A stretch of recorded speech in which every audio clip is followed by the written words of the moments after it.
Hi, I'm Jamie Hutchison here with Kweku Afari to look back on Chelsea's win over Benfica last night.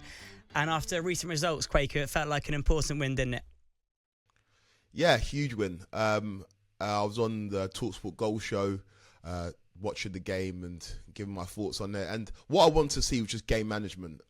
Chelsea in recent weeks, whether it's because of ill discipline or poor management decisions, have not got the results we wanted. It's been a disastrous kind of couple of weeks, starting from the Brentford game, going on to getting turned over by Bayern Munich, losing against Manchester United, a poor performance against Lincoln but got the win, and then losing on the weekend against Brighton. So this was a must-win for Chelsea. The pressure started to ramp up on Enzo Maresca, and they got the job done. It wasn't pretty. It wasn't the most free-flowing football, but they showed some maturity. They managed the game. They got the goal fairly early, got it in the first half, and just managed the game throughout. And that's what I want to see. This is a young team still. There are reasons why these things are happening in terms of these poor results. But what I want to see, now we're not in the transfer window, now that we can't bring a centre-back or a goalkeeper, I want to see Maresca coach and these players play. And against Benfica last night in the Champions League, we saw that. Again, got another red card.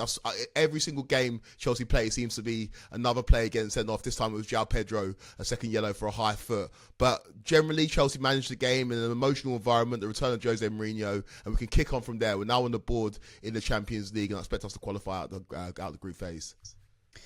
Yeah, you mentioned the red card there for João Pedro.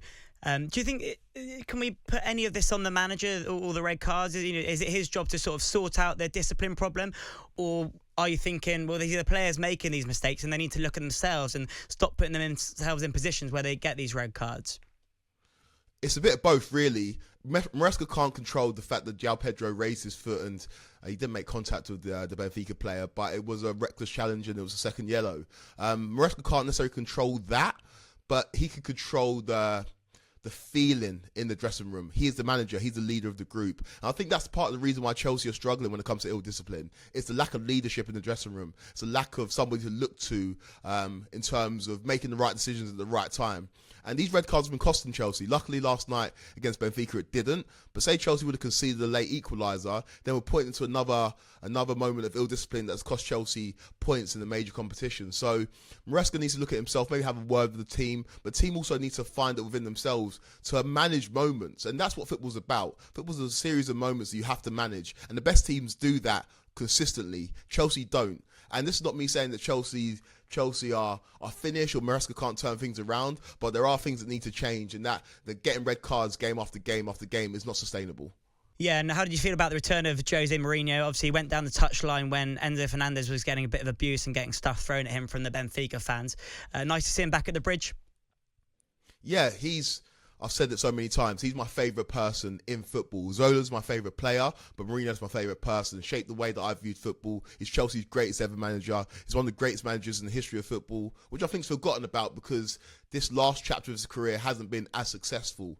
Obviously, he won a Conference League at Roma, but then things went pear-shaped there. Didn't really work out at Fenerbahce, and now he's at Benfica, a club that's playing Champions League football, but it's not one of the European elites. And so you look at Jose Mourinho, what he's done in the game needs to be lauded, needs to be respected, because I think he's lost a bit of respect. He's become a caricature. He's almost not remembered as the man that's won multiple Champions Leagues, multiple league titles, the special one. So it was good to see him return to the Bridge with a team that we don't view as a direct rival like a Spurs or a Manchester United, and get the reception he deserves, because in terms of modern Chelsea, in terms of a team that's built on winning trophies consistently and being ruthless, that's built in the image of Jose Mourinho, as well as Abramovich who bankrolled it. Mourinho really brought in the good times at Stamford Bridge, won 3 league titles, multiple domestic trophies, and really kind of ushered us into this new era where we're a team that expect to win trophies year in and year out.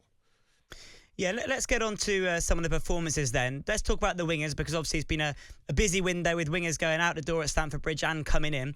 Let's start with Esteval, because he played really well last night, and he's someone who perhaps there was slight concerns that he wouldn't be able to deal with the physicality of the Premier League and perhaps even the Champions League, but he's shown that he really can't he? And he could be a really important winger for Chelsea coming forward.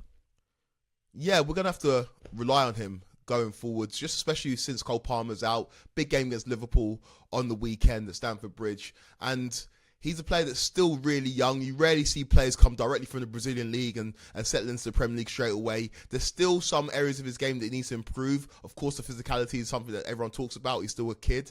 But for me, it's the decision making. He's got some really nice passages of play. He takes on a man, beats another man, and then makes the wrong pass. When he gets that into his game and he gets the maturity and he makes the right decisions constantly, week in, week out, that's when we're going to see a top player. The talent is undeniable. You heard the rumours when he was coming from Brazil about this player that's comparable to the Neymars and the special players that have come from that country, and you're starting to see it at Chelsea. The problem is we're going to have to over-rely on him, and I have a big issue in terms of playing or overplaying young players. They need time to develop, they need time to learn, they need to feel that they need to earn their place in the team. And with Esteval right now, because of the injuries, because of the poor form of other players, he's now one of our key players, which is not ideal for an 18-year-old, but that's where we find ourselves. And hopefully he can rise to the challenge because the talent is clearly there. Against Benfica, we saw 3 or 4 passages of plays that told you this kid is special. But he's still got learning to do. He's still got development to do. He still needs to grow. And when he gets to the final form of Esteval Willian, he'll be one of the best players in the world. I don't doubt that. We just need to make sure that we nurture him and help him grow in the way that will help him fulfill his potential, because he is ridiculous. The talent is otherworldly, and Chelsea should feel very fortunate that we managed to sign him over the likes of Real Madrid, who were interested. In terms of the other British clubs that were interested, we managed to secure his services, and we saw it at the Club World Cup. He scored against Chelsea for Palmeiras. He's an incredibly talented youngster, but we need to make sure we develop him in the correct manner. Yeah, definitely. And another couple of wingers that Chelsea brought in, Garnacho and Jamie Gittins.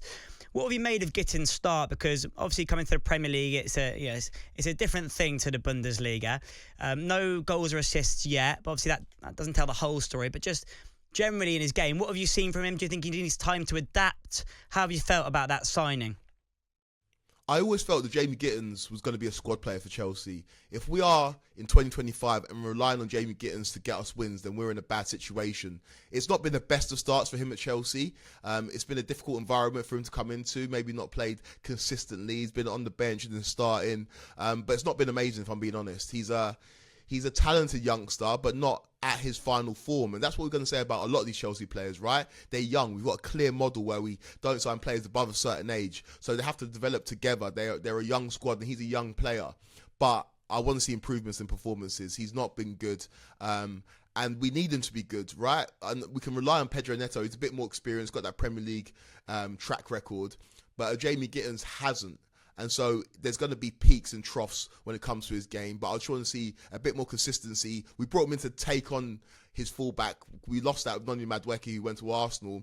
Jamie Gittins is another version of that. But again, decision-making is key for wingers. When you get past your man, when you take on your defender, do you make the right decision more consistently? And that's what the best wingers do. And that's how you become one of the best wingers in the world. He hasn't got that in his game yet. Hopefully he can. But I've not been impressed overall with what I've seen from Jamie Gittins so far. Hopefully that changes. Yeah, we'll see what happens, and at least he's got someone like Pedro Neto in the squad to sort of learn from in that sense.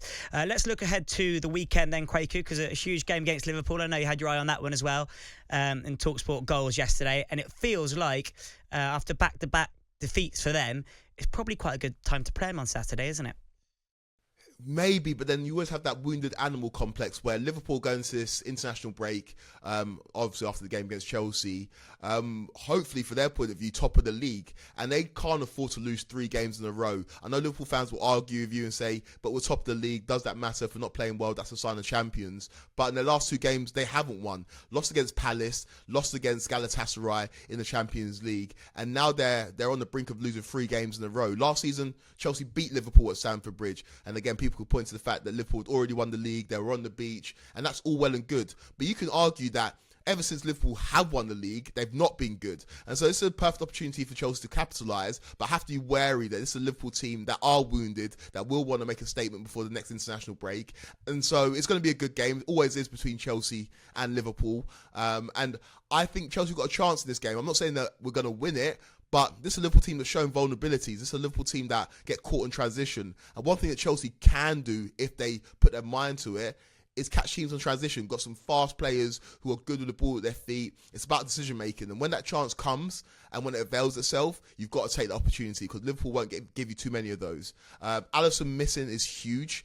For Chelsea fans' point of view, we're hoping that he's missing for the weekend. He went off with an injury against Galatasaray.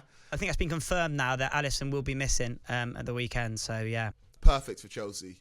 I know that Mamdashvili is a good keeper, but this will be his first taste of Premier League football, and so Chelsea needs to stick it on him. Chelsea have been good from set pieces this season. Get corners in, stick it on the goalkeeper, test his resolve, test if he's a commanding keeper that can come and collect the ball and relieve pressure. If he's not, we should be able to capitalise.